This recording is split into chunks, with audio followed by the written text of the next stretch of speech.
ಶ್ರೀ ವಿಶ್ವಾವಸನಾಮ ಸಂವತ್ಸರ ದಕ್ಷಿಣಾಯಣ ವರ್ಷ ಋತು ಭಾದ್ರಪದ ಮಾಸ ಕೃಷ್ಣ ಪಕ್ಷವಾಗಿದೆ. ಈ ದಿವಸ ಸೋಮವಾರವಾಗಿರತಕ್ಕಂಥದ್ದು ಪ್ರತಿಪತ್ ತಿಥಿ, ಪೂರ್ವಭಾದ್ರ ನಕ್ಷತ್ರ ಈ ದಿವಸ. ಇದನ್ನು ಪಕ್ಷ ಮಾಸ ಅಂತ ಕರೀತಾರೆ. ಪಿತೃಪಕ್ಷವನ್ನು ಆರಾಧನೆ ಅಂದರೆ ಪಿತೃ ಅಂತಂದರೆ ಬರೀ ತಂದೆ ಅಂತ ಅಷ್ಟೇ ಅರ್ಥ ಅಲ್ಲ, ಮಾತಾಚ ಪಿತ ಎರಡೂ ಸೇರಿ, ತಾಯಿ ವರ್ಗ ಹಾಗೂ ತಂದೆಯವರೆಗೆ ಎರಡನ್ನೂ ಸೇರಿ ಪಿತೃ ಅಂತ ಕರೀತಾರೆ. ಅದಕ್ಕೆ ಒಂದು ಸಂಜ್ಞೆ ಅದು, ಆ ಒಂದು ಪದ. ಇದು ಈಗ ಅಂತಲ್ಲ, ವಸ್ತುತಃ ಆಷಾಢ ಮಾಸದ ಕೃಷ್ಣ ಪಕ್ಷದಿಂದಲೇ ಪ್ರಾರಂಭವಾಗುತ್ತೆ. ಆಷಾಢ, ಶ್ರಾವಣ, ಭಾದ್ರಪದ, ಆಶ್ವೀಜ, ಕಾರ್ತಿಕ ಈ 5 ಮಾಸಗಳಲ್ಲೂ ಕೂಡ ಪಿತೃಪಕ್ಷವನ್ನು ಮಾಡಬೇಕು, ಆರಾಧಿಸಬೇಕು. ಪಿತೃಗಳ ಆರಾಧನೆಗೆ ಶ್ರೇಷ್ಠವಾದ ಕಾಲ ದಕ್ಷಿಣಾಯಣ ಅಂತಕ್ಕಂಥದ್ದೆಲ್ಲ ಪಿತೃದೇವತೆಗಳನ್ನು ಆರಾಧನೆ ಮಾಡಲಿಕ್ಕಿರ್ತಕ್ಕಂಥ ಕಾಲವೇ ಅಂತ ಶಾಸ್ತ್ರ ನಿರ್ಣಯಿಸುತ್ತೆ. ಹೀಗಾಗಿ ಅದರಲ್ಲಿ ಮಧ್ಯಮಣಿಯಾಗಿರ್ತಕ್ಕಂಥದ್ದು ಈಗ ಆಷಾಢ, ಶ್ರಾವಣ, ಭಾದ್ರಪದ, ಆಶ್ವೀಜ, ಕಾರ್ತಿಕ ನೋಡಿ 5 ಮಾಸಗಳು. ಅದರಲ್ಲಿ ಮಧ್ಯವಾಗಿರ್ತಕ್ಕಂಥದ್ದು ಇದು ಭಾದ್ರಪದ ಮಾಸ. ಅದರಲ್ಲೂ ಈ ಕೃಷ್ಣ ಪಕ್ಷದ ಈ ಒಂದು ಸಂದರ್ಭ ಏನಿದೆ, ಇದು ಪಿತೃಗಳನ್ನು ಆಯಾ ದಿವಸ ಯಾರು ಈ ಹಿಂದೆ ಇವತ್ತಿಂದ ಪ್ರಾರಂಭವಾಗುತ್ತಲ್ವ, ಪ್ರತಿಪತ್ ಅಂದರೆ ಮೊದಲನೇ ದಿವಸ, ಯಾರಾದರೂ ಈ ಹಿಂದೆ ಪ್ರತಿಪತ್ ತಿಥಿಯಲ್ಲಿ ತೀರ್ಕೊಂಡಿದ್ದರೆ ಆ ತಿಥಿಯಲ್ಲಿ ಈ ದಿವಸ ನೋಡಿ, ಯಾವಾಗಲಾದ್ರು ಹಿಂದೆ ಹೋಗಿದ್ದರೆ ಈ ದಿವಸ ನಮಗೆ ಯಾವಾಗ ಅವ್ರದ್ದು ಕಾರ್ಯ ಮಾಡಬೇಕು, ಈ ಮಹಾಲಯ 15 ದಿವಸ ಇದೆಯಲ್ಲ, ಈ 15 ದಿವಸದಲ್ಲಿ ಯಾವತ್ತು ಕಾರ್ಯ ಮಾಡೋದು? ಅವರು ಪ್ರತಿಪತ್ ದಿವಸ ಹೋಗಿದ್ದಾರೆ ಅಂದರೆ ಮೊದಲನೇ ತಿಥಿ ದಿವಸ ಹೋಗಿದ್ದಾರೆ ಅಂದರೆ ಇವತ್ತು ಮಾಡಬೇಕು, ದ್ವಿತೀಯ ದಿವಸ ಹೋಗಿದ್ದಾರೆ ಅಂದರೆ ನಾಳೆ ಮಾಡಬೇಕು, ತೃತೀಯ ದಿವಸ ಹೀಗೆ ಅದು ನೋಡಿಕೊಂಡು ಯಾವ ತಿಥಿಯಂದು ಅವರು ತೀರಿಕೊಂಡು ಹೋಗಿದ್ದಾರೋ ಆ ತಿಥಿ ದಿವಸ ಮಾಡಿದ್ರೆ ಅದು ಶ್ರೇಷ್ಠ ಅಂತ ಹೇಳುತ್ತೆ. ಅದಕ್ಕೊಂದು ಪಟ್ಟಿನೇ ಕೊಟ್ಟಿದೆ. ಪ್ರತಿಪದ್ಧನ ಲಾಭಾಯ ದ್ವಿತೀಯ ಹಿ ಪ್ರಜಾಪ್ರದ ವರಾರ್ಥಾನಂ ತೃತೀಯ ಚತುರ್ಥಿ ಶತ್ರುನಾಶಿನಿ. ಹೀಗೆ ಒಂದೊಂದು ದಿವಸ ಒಂದೊಂದು ಆರಾಧನೆಗೆ ಒಂದು ವಿಶೇಷವಾದ ಫಲವನ್ನು ಹೇಳಿದೆ. ಕಾರಣ ಮಾಡಲಿ ಅಂತ ಮಾಡುವುದರಿಂದ ಇದು ಪಿತೃಗಳು ಅನುಗ್ರಹ ಮಾಡ್ತಕ್ಕಂಥ ದೇವತೆಗಳಿಗಿಂತಲೂ ಶಾಸ್ತ್ರದಲ್ಲಿ ಒಂದು ಮಾತೇ ಇದೆ, ದೇವಕಾರ್ಯಾದಪಿ ಪಿತೃಕಾರ್ಯಂ ಪ್ರಚಕ್ಷತೆ ಅಂತ ಇದೆ. ದೇವತೆಗಳ ಕಾರ್ಯಕ್ಕಿಂತಲೂ ಮಿಗಿಲಾದದ್ದು ಪಿತೃಕಾರ್ಯ. ಯಾರು ಆಗಿ ಹೋಗಿದ್ದಾರೋ ಅವರ ಸ್ಮರಣೆ ಅಂತಕ್ಕಂಥದ್ದು ತುಂಬ ತುಂಬ ಮುಖ್ಯವಾಗಿರ್ತಕ್ಕಂಥದ್ದು. ಯಾಕೆಂದರೆ ದೇವತೆಗಳನ್ನು ನಾವು ನೋಡಲಿಕ್ಕೆ ಸಾಧ್ಯ ಇಲ್ಲ, ಆದರೆ ಅವರನ್ನು ನಾವು ಕಂಡಿರ್ತೀವಿ. ನಮ್ಮ ಹಿರಿಯರು ಅವರನ್ನು ಕಂಡಿರ್ತಾರೆ. ಈ ಕಾರಣದಿಂದಾಗಿ ಕಂಡಾಗ ನಮಗೆ ಪ್ರೀತಿ ಹೆಚ್ಚು, ಶ್ರದ್ಧೆ ಹೆಚ್ಚು. ಅವರೆಲ್ಲ ನಮ್ಮ ಸೃಷ್ಟಿಗೆ ಅವರು ಕಾರಣೀಕರ್ತರಲ್ವ. ನೀವಿದ್ದೀರಾ, ಈ ದಿವಸ ನಾವಿದ್ದೀವಿ ಅಂತಂದರೆ ಕಾರಣ ನಿಮ್ಮ ತಂದೆ, ನಿಮ್ಮ ತಾಯಿ, ಅವರ ತಂದೆ, ಅವರ ತಾಯಿ, ಅವರ ತಂದೆ, ಹೀಗೆ ಅದು ಬೆಳೆಯುತ್ತೆ. ಅದು ಸರಪಳಿ. ಅದಕ್ಕೆ ಪುರಾವೆಗಳು ಸಿಗದೆ ನಿಮ್ಮದು ಏನು ಅವರು ಇದೆಯಾ ಸರ್ಟಿಫಿಕೇಟ್ ಅವರು ಹುಟ್ಟಿರೋದಕ್ಕೆ ಅಂತಂದರೆ ನಂಬಿಕೆ, ಶ್ರದ್ಧೆ ಇದರ ಮೇಲೆ ನಿಂತಿದೆ ನಮ್ಮ ತಾತ ಮುತ್ತಾತ ಇವರ ವಿಚಾರಗಳೆಲ್ಲ. ಹೀಗಾಗಿ ಇದರಲ್ಲಿ ನಾವು ಸಂಶಯವನ್ನೇ ಇಟ್ಟುಕೊಳ್ಳೋದಿಲ್ಲ. ಶತಸಿದು ಅಪ್ಪ ಹೇಳಿದರೆ ಮಾಡಬೇಕು, ತನ್ನ ತಾತ ಹೇಳಿದರೆ, ಈ ರೀತಿಯಲ್ಲಿ ಒಂದು ಪರಂಪರಾಗತ ಅಂತೀವಲ್ಲ, ಆ ರೀತಿಯಲ್ಲಿ ಬಂದಿರತಕ್ಕಂಥ ಶ್ರದ್ಧೆ ಇದು. ಹೀಗಾಗಿ ಈ ಶ್ರದ್ಧೆಯನ್ನು ಇಟ್ಕೊಂಡು ಮಾಡ್ತಕ್ಕಂಥ ಯಾವ ಕೆಲಸ ಯಾವುದು ಶ್ರಾದ್ದ ಅಂತ ಅನ್ನಿಸ್ಕೊಳ್ಳುತ್ತೆ. ಶ್ರದ್ಧೆಯಿಂದ ಮಾಡ್ತಕ್ಕಂಥದ್ದೇ. ಹೀಗಾಗಿ ತಪ್ಪದೆ ಈ ಹೊತ್ತಿನಿಂದ ಇನ್ನು 15 ದಿನಗಳ ಕಾಲ ಪೂರ್ವಿಕರ ಸ್ಮರಣೆಯನ್ನು ಮಾಡದೆ ಹೋದರೆ ನಮ್ಮ ಹುಟ್ಟೇ ವ್ಯರ್ಥ ಆಗುತ್ತೆ. ನಾವು ಬದುಕಿದ್ದು ಏನಪ್ಪ ವ್ಯರ್ಥ, ಹೀಗೆ ಅನ್ನಿಸ್ಕೋಬಾರ್ದು. ಹೀಗಾಗಿ ಅವರನ್ನು, ಹಿರಿಯರನ್ನು ಆಯಾ ದಿವಸಗಳಲ್ಲಿ ಸ್ಮರಣೆ ಮಾಡಿಕೊಂಡು ಅವರನ್ನು ಪೂಜಿಸಿ ಅವರ ಹೆಸರಿನಲ್ಲಿ ದಾನವನ್ನು ಮಾಡ್ತಕ್ಕಂಥದ್ದು. ತಿನ್ನಲಿಕ್ಕೆ ಬೇಕಾಗಿರ್ತಕ್ಕಂಥ ಅನಾಥರಿಗೆ, ಯಾರಿಗೆ ಹಸಿದಿದ್ದಾರೆ ಅವರಿಗೆ ಅಂತ ಹೇಳುತ್ತೆ. ಆರಾಧನೆಗಳಲ್ಲಿ ಹಲವು ವಿಧ ಇದೆ. ಹೇಗೆ ಆರಾಧನೆ ಮಾಡೋದು, ಒಂದು ಫೋಟೋ ಇಟ್ಟು ಹೀಗೆಲ್ಲ ಆರಾಧನೆ ಹೇಗೆ ಹಲವು ಬಗೆಗಳಲ್ಲಿದೆ. ನಿಮ್ಮ ಪರಂಪರೆಯಲ್ಲಿ ಹೇಗೆ ಹೇಳ್ಕೊಂಡಿದ್ದಾರೋ, ಹೇಗೆ ಆಚರಣೆ ಮಾಡ್ಕೊಂಡು ಬಂದಿದ್ದಾರೋ ಅದೇ ಇದಕ್ಕೆ ಆಧಾರ. ಒಬ್ಬೊಬ್ಬರಿಗೆ ಒಂದೊಂದು ಥರ ಇರ್ತದೆ. ಹೀಗಾಗಿ ಗೊಂದಲ ಮಾಡ್ಕೋಬೇಡಿ. ನಿಮ್ಮ ಹಿರಿಯರು ಹೇಗೆ ಆಚರಣೆ ಮಾಡ್ಕೊಂಡು ಬಂದಿದ್ದಾರೆ ಕೇಳಿ. ನಿಮ್ಮ ಹಿರಿಯರನ್ನ, ಮುತ್ತ ತಾತಂದಿರೋ ಅಂಥವ್ರನ್ನ, ಯಾರು ಹಳಬರನ್ನು. ವಸ್ತುತಃ ಇಂಥ ವಿಷಯಗಳಲ್ಲಿ ಸಮಸ್ಯೆ ಆದರೆ ವೃದ್ಧರನ್ನು ಕೇಳಿ ಅಂತಲೇ ಶಾಸ್ತ್ರಗಳು ಹೇಳುತ್ತೆ. ನಿಮ್ಮ ಸಮೀಪದಲ್ಲಿ, ನಿಮ್ಮ ಕುಟುಂಬದಲ್ಲಿರ್ತಕ್ಕಂತಹ ಹಳೆಯ ವೃದ್ಧರನ್ನು, ಅವರನ್ನು ಕೇಳಿ ಪರಿಹರಿಸ್ಕೊಳ್ಳಿ, ಪರಿಶೀಲಿಸ್ಕೊಳ್ಳಿ ಅಂತಲೇ ಇದೆ. ಶಾಸ್ತ್ರದ ವಾಣಿಯೇ ಆಗಿದೆ. ಹೀಗಾಗಿ ನಿಮ್ಮ ಮನೆತನದ ಹಿರಿಯರು ಯಾರಿದ್ದಾರೆ ಅವರು ಹೇಗೆ ಆಚರಣೆ ಕೇಳಿಕೊಂಡು ಪಿತೃಗಳ ಈ ಪೂಜೆಯನ್ನು ಮಾಡ್ತಕ್ಕಂಥದ್ದು.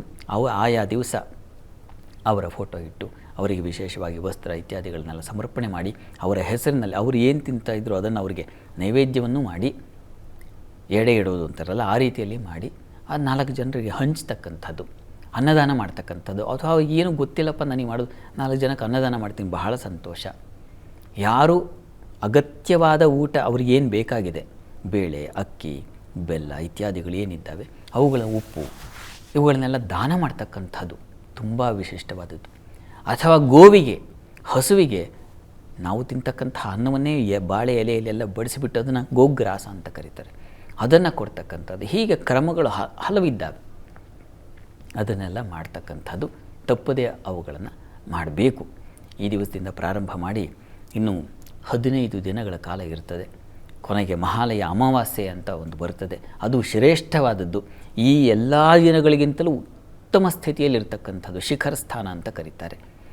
ಆ ದಿವಸ ಅಂತೂ ಈ ದಿವಸ ಅಕಸ್ಮಾತ್ ಏನೋ ಮಾಡಲಿಕ್ಕಾಗಲಿಲ್ಲ, ಯಾವುದೋ ಜರ್ನಿಯಲ್ಲಿದ್ದೀನಿ, ಇನ್ನೇನೋ ಕೆಲಸದಲ್ಲಿ, ಅಥವಾ ಇನ್ನೇನೋ ಆರೋಗ್ಯ ಕೆಟ್ಟುಬಿಟ್ಟಿದೆ, ಅಥವಾ ಇನ್ಯಾವುದೋ ಒಂದು ಸೂತಕ ಬಂದುಬಿಟ್ಟಿದೆ, ಈ ಥರದ್ದು ಏನೋ ಇರ್ತದೆ.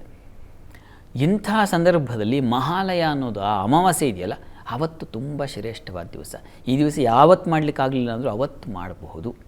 ಆವತ್ತು ವಸ್ತುತಃ ಇದು ನರಕದ ಅಧೀಶ್ವರ ಯಮ ಪಿತೃಗಳನ್ನೆಲ್ಲ ನೋಡ್ಕೊಂಬನ್ನಿ ನಿಮ್ಮ ಕುಟುಂಬವನ್ನು ಅಂತ ಹೇಳಿ ಕಳಿಸಿಬಿಡ್ತಾನಂತೆ, ಸರಪಳಿಯನ್ನು ಬಿಚ್ಚುತ್ತಾನೆ. ಅವರೆಲ್ಲ ಬಂದು ನಮ್ಮ ಮನೆಗಳಲ್ಲಿ ಹೊರಗೆ ನಿಂತು ನಮ್ಮನ್ನು ಇವರು ನೆನಪು ಮಾಡ್ಕೊಳ್ತಾರೋ ಇಲ್ವೋ, ಎಷ್ಟೆಲ್ಲ ಮನೆ ಕಟ್ಸಿದ್ದೀನಿ, ಇಷ್ಟೆಲ್ಲ ಆಸ್ತಿ ಮಾಡಿಕೊಟ್ಟಿದ್ದೀವಿ, ಇವು ಅಯೋಗ್ಯರಿಗೆ ನೆನಪಿದೆಯಾ ಇಲ್ವಾ ಅಂತ ಒಂದು ಸಲ ಬಂದು ನೋಡ್ತಾರೆ. ಅಂಥವ್ರನ್ನ ನೀವು ನೆನಪು ಮಾಡ್ಕೊಳ್ದೇ ಇದ್ದರೆ ನಿಮಗೆ ಎಂಥ ಆಸ್ತಿ ಬಿಟ್ಟು ಹೋಗಿದ್ದಾರೆ. ಅಥವಾ ಏನು ಆಸ್ತಿ ಬೇಕು ಅಂತಲೇ ಇಲ್ಲ ರೀ. ಎಷ್ಟೋ ಜನ ಅಯ್ಯೋ ಏನು ಮಾಡಿ ಹೋಗಲಿಲ್ಲ, ಸುಮ್ಮನೆ ಬೈಕೊಳ್ಳೋರು ತುಂಬ ಜನ ಇದ್ದಾರೆ. ಆ ಥರ ಬೈಕೋಬಾರ್ದು. ನೀವು ಇದ್ದೀರಲ್ಲ, ನೀವು ಬದುಕಿದ್ದೀರಿ, ನೀವು ಉಸಿರಾಡ್ತಾ ಇದ್ದೀರಲ್ರಿ, ಅದಕ್ಕೆ ಅವರೇ ಕಾರಣ ಅಲ್ವಾ. ಇಂಥದ್ದೊಂದು ದಿವ್ಯವಾದ ಶರೀರವನ್ನು ಕೊಟ್ಟಿದ್ದಾರಲ್ಲ, ಯಾವುದೋ ಒಂದು ಪ್ರಾಣಿಯೋ ಜಂತುವೋ ಆಗಿ ಹುಟ್ಟಿಲ್ವಲ್ಲ ನೀವು. ಅಟ್ಲೀಸ್ಟ್ ಬುದ್ಧಿಶಕ್ತಿಯನ್ನಾದರೂ ಇದೆ. ಇಂಥ ಒಂದು ಭಗವಂತ ಮನುಷ್ಯನನ್ನಾಗಿ ಹುಟ್ಟಿಸಿದ್ದಾನೆ ಅನ್ನೋದಾದರೂ ತಲೆಯಲ್ಲಿದೆ ಅಲ್ವಾ. ಇದಕ್ಕೆ ಕಾರಣೀಕರ್ತರಾಗಿರ್ತಾರೆ ಅವರು. ಈ ಕಾರಣದಿಂದ ಆ ಒಂದು ಕೃತಜ್ಞತೆ, ಇದನ್ನು ಪಿತೃ ಋಣ ಅಂತ ಕರೀತಾರೆ. ನಮಗೆ 3 ಋಣ ಇದೆ: ದೇವಋಣ, ಋಷಿಋಣ, ಪಿತೃಋಣ. ಇದು ಪ್ರಧಾನವಾದವು. ಇವುಗಳನ್ನು ತೀರಿಸದೆ ಹೋದರೆ ಮನುಷ್ಯನ ಬದುಕು ನಿರರ್ಥಕ, ಅರ್ಥಹೀನವಾಗಿಬಿಡುತ್ತೆ. ಹೀಗಾಗಿ ದೇವ ಕಾರ್ಯಗಳನ್ನು ನಾವು ಪೂಜೆ ಪುನಸ್ಕಾರ ಇತ್ಯಾದಿಗಳನ್ನೆಲ್ಲ ನಾವು ಮಾಡಿದ್ವಿ. ಭಾದ್ರಪದ ಮಾಸದಲ್ಲೂ ಈಗ ಎಲ್ಲ ಮಾಡ್ಕೊಂಡು ಬರ್ತಾಯಿದ್ದೀವಿ. ಮುಂದೆ ನವರಾತ್ರಿಯನ್ನು ಮಾಡ್ತೀವಿ. ದೇವ ಕಾರ್ಯ, ಯಜ್ಞ ಯಾಗಾದಿ ಹೋಮ ಹವನಗಳನ್ನೆಲ್ಲ ಮಾಡಿ ದೇವತೆಯಲ್ಲಿ ಒಂದು ಕೃತಜ್ಞತೆ ಸಲ್ಲಿಸೋದಪ್ಪ. ಭಗವಂತ ನನ್ನ ಸೃಷ್ಟಿ ಯಾರ ಕಾರಣ ಅಂದರೆ ನೀನು, ನಿನ್ನ ಸಂಕಲ್ಪ ಇಲ್ಲದೆ ಬರುತ್ತಾ, ಈ ರೀತಿಯಲ್ಲಿ ಸಲ್ಲಿಸ್ತಕ್ಕಂಥದ್ದು. ಋಷಿಋಣ ಅಂತಕ್ಕಂಥದ್ದು ನಮಗೆ ಮಾರ್ಗದರ್ಶನ ಮಾಡಿದ್ದಾರೆ. ವೇದಗಳ ಮುಖೇನ, ಪುರಾಣಗಳ ಮುಖೇನ, ಗ್ರಂಥಗಳ ಹಲವು ಇವುಗಳ ಮುಖೇನ ನಮಗೆ ಹೇಗೆ ಬದುಕಬೇಕು ಅಂತ ಒಂದು ಚೌಕಟ್ಟನ್ನು ಹಾಕ್ಕೊಟ್ಟಿದ್ದಾರೆ. ಹೀಗೆ ನಿಮ್ಮ ಮನೆಗಳಲ್ಲೆಲ್ಲ ಹೇಗಂದ್ರೆ ಹಾಗೆ ಒಳ್ಳೆ ಪ್ರಾಣಿಗಳ ಹಾಗೆ ನಾವು ಬದುಕಲ್ಲ. ನಮ್ಮ ಬದುಕಿಗೆ ಒಂದು ಶಿಸ್ತು, ಒಂದು ದಾರಿ, ಒಂದು ಕ್ರಮ ಅಂತಿದೆ. ಅದನ್ನು ಹೇಳಿಕೊಟ್ಟವರು ಯಾಕಂದ್ರೆ ಋಷಿಗಳೇ. ಹೀಗಾಗಿ ನಮಗೆ ಒಂದು ಪಾಠ ಮಾಡಿದ್ದೀರಾ, ಹಾಗಾಗಿ ಋಷಿಋಣ ತೀರಿಸ್ತಕ್ಕಂಥದ್ದು ಅದು ಬಹಳ ಮುಖ್ಯವಾದದ್ದು. ಅದಾದ ಮೇಲೆ ಪಿತೃಋಣ. ನಮ್ಮ ಬದುಕಿಗೆ ನಮ್ಮ ಉತ್ಪತ್ತಿಗೆ ಕಾರಣವಾಗಿದ್ದಾರೆ. ಅದಕ್ಕೆ ಕಾರಣ ಅವ್ರ ತಂದೆಗೆ ಹೀಗೇನೋ ಇರ್ತದಲ್ಲ, ಆ ಬಳುವಳಿ ಬಂದಿದೆ. ಹೀಗಾಗಿ ಅವರಿಗೆ ಅಷ್ಟೆಲ್ಲ ಮಾಡಿಕೊಟ್ಟು ಹೋಗಿದ್ದಾರೆ. ಆಸ್ತಿಯನ್ನು ಬಿಟ್ಟು ಹೋಗಿದ್ದಾರೆ, ಮನೆಯನ್ನು ಬಿಟ್ಟು ಹೋಗಿದ್ದಾರೆ, ಇನ್ಯಾವುದೋ ವಾಹನ ವಸ್ತು, ಇನ್ಯಾವುದೋ ಒಂದು ಉಪಕಾರ, ಈ ರೀತಿಯಲ್ಲಿ ನಮ್ಗೆ ಯಾವುದೋ ಒಂದು ವ್ಯವಸ್ಥೆ ಮಾಡಿಟ್ಟು ಹೋಗಿದ್ದಾರಲ್ಲ, ಅದರ ಋಣ ತೀರಿಸ್ಕೊಳ್ಬೇಕು. ಹೇಗೆ ಅಂದರೆ ಈಗ ಅವರಿಲ್ಲ, ಹೀಗಾಗಿ ಅವರನ್ನು ಸ್ಮರಣೆ ಮಾಡ್ಕೊಳ್ದಿದ್ರೆ ಕೃತಜ್ಞರಾಗ್ತೀವಿ. ಹಾಗಾಗಬಾರ್ದು, ಕೃತಜ್ಞರಾಗಬೇಕು. ಆ ರೀತಿಯಲ್ಲಿ ಕೃತಜ್ಞತೆಯನ್ನು ಸಲ್ಲಿಸ್ತಕ್ಕಂಥದ್ದು ಅದಕ್ಕೆ ಒಂದು ವಿಶಿಷ್ಟವಾದ ಕಾಲ. ನಮ್ಮ ಸರ್ಕಾರ ಕೂಡ ಮಹಾಲಯ ಅಮಾವಾಸ್ಯೆ ದಿವಸ ರಜಾ ಮಂಜೂರು ಮಾಡುತ್ತೆ. ಯಾಕೆ ಅಂತಂದರೆ ಮಾಡಬೇಕು ಅದನ್ನು. ನಾವು ಹೇಗೆ ಹಬ್ಬ ಹರಿದಿನ ಆಗಲೇ ಹೇಳಿದ್ನಲ್ಲ ನಾನು, ದೇವ ಕಾರ್ಯಗಳಿಗಿಂತಲೂ ಮಿಗಿಲಾದದ್ದು ಪಿತೃ ಕಾರ್ಯ. ಹೀಗಾಗಿ ನನಗೆ ಸಮಯ ಇಲ್ಲ ಅಂತ ಹೇಳಬಾರ್ದು ಅಂತ ಹೇಳಿ ಆ ದಿವಸ ಕಾರ್ಯವೂ ಇಲ್ಲ. ಅದನ್ನು ಪಿತೃಕಾರ್ಯವನ್ನು ಮಾಡಲಿ ಅಂಥ ಒಂದು ಶ್ರೇಷ್ಠವಾದ ಒಂದು ಮಹತ್ವವನ್ನು ಕೊಟ್ಟಿದೆ. ಹೀಗಾಗಿ ತಾವೆಲ್ಲ ಆಯಾ ದಿನಗಳಲ್ಲಿ ತಪ್ಪಿಸಿಕೊಳ್ಳದೇ ನಿಮ್ಮ ಹಿರಿಯರು ಮಾಡ್ತಾಯಿದ್ರೆ ಅವರ ಹೋಗಿ ಆ ಕುಟುಂಬದಲ್ಲಾದರೂ ಮಾಡಿ, ಅಥವಾ ನೀವೇ ಪ್ರತ್ಯೇಕವಾಗಿ ಮಾಡ್ತಾಯಿದ್ರೆ ನೀವು ಮಾಡಿ. ಅಂತೂ ಕ್ಷೇತ್ರದಲ್ಲಾದರೂ ಮಾಡಿ, ಶ್ರೀರಂಗಪಟ್ಟಣದಲ್ಲೋ ಗೋಕರ್ಣದಲ್ಲೋ ಇನ್ಯಾವುದೋ ಗಯಾ ಹೀಗೆ ಅನೇಕ ಇದ್ದಾವಲ್ಲ, ಎಲ್ಲಾದರೂ ಸರಿ, ಅಥವಾ ಎಲ್ಲೂ ಇಲ್ಲಪ್ಪ ನಾನು ಅತೀ ಕಡು ಬಡವನಾಗಿದ್ದೀನಿ, ಇದಕ್ಕೆ ನಾನು ಏನು ಮಾಡೋದು ಅಂತ ಗೊತ್ತಾಗ್ತಿಲ್ಲ ಅಂತಂದರೆ ಶಾಸ್ತ್ರ ಎಷ್ಟು ವಾತ್ಸಲ್ಯದಿಂದ ಹೇಳುತ್ತೆ ಅಂತಂದರೆ, ಅಪ್ಪ ನೀನು ದಕ್ಷಿಣ ದಿಕ್ಕಿಗೆ ನಿಂತ್ಕೊಂಡ್ಬಿಟ್ಟು ನನ್ನ ಕೈಯಲ್ಲಿ ಏನೂ ಇಲ್ಲ, ನಾನು ಹೀಗೆ ಅನಾಥನಾಗಿದ್ದೀನಿ ಅಂತ ಹೇಳಿ ಕೈಯನ್ನು ಹೀಗೆ ಮೇಲೆ ಎತ್ತಿ ಕಣ್ಣೀರನ್ನು ಸುರಿಸಿದ್ರೆ ಸಾಕು, ನನಗಿಷ್ಟೇ, ಈಗ ಕಣ್ಣೀರೇ ನಿಮಗೆ ಕೊಡ್ತಕ್ಕಂಥ ತರ್ಪಣ, ಅದೇ ಆಗಿದೆ ಪಿತೃತರ್ಪಣ ಅಂತ ಹೇಳಿದ್ರೂ ಪಿತೃಗಳು ಆಶೀರ್ವಾದ ಮಾಡಿ ಬದುಕು ಏಳಿಗೆ ಆಗೋ ಹಾಗೆ, ಬದುಕು ಉದ್ಧಾರವಾಗೋ ಹಾಗೆ ಅನುಗ್ರಹಿಸ್ತಾರೆ ಅಂತ ಇದೆ. ಅವರ ಅನುಗ್ರಹ ಅನ್ನೋದು ತುಂಬ ದೊಡ್ಡದು. ಅವರೇನಾದರೂ ಆಶೀರ್ವದಿಸ್ಬಿಟ್ರೆ, ಎಂಥ ನಿಮ್ಮ ಕೆಲಸ ಕೆಟ್ಟೋಗಿರಲಿ ಅಥವಾ ಇನ್ಯಾವುದೋ ಒಂದು ತೊಡಕಲ್ಲಿ ಓದಾಡ್ತಿರಲಿ, ಮನೇಲಿ ಮದುವೆ ಆಗಿಲ್ಲ, ಮತ್ತೊಂದು ಮಗದೊಂದು ಈ ಥರ ಇದ್ದರೆ ಪಿತೃಗಳ ಅನುಗ್ರಹ ಸಿಕ್ಕರೆ ಅದು ಕೂಡ ಬಹಳ ಶೀಘ್ರ ಫಲವನ್ನು ಕೊಟ್ಬಿಡುತ್ತೆ ಅಂತ ನಮ್ಮಲ್ಲಿದೆ, ಒಂದು ನಂಬಿಕೆ ಇದೆ. ಹೀಗಾಗಿ ಅಂಥ ಒಂದು ವಿಶೇಷ ವರವನ್ನು ಪಡೀಲಿಕ್ಕೆ ನಾವು ಏನು ಮಾಡಬೇಕು, ಅವರಿಗಾಗಿ ಒಂದು ಸಮಯ ವಿನಿಯೋಗ ಮಾಡಿಕೊಂಡು ಅವರನ್ನು ಸ್ಮರಣೆ ಮಾಡಿಕೊಳ್ಳೋದು, ತಪ್ಪದೆ ಇದನ್ನು ಮಾಡಿ.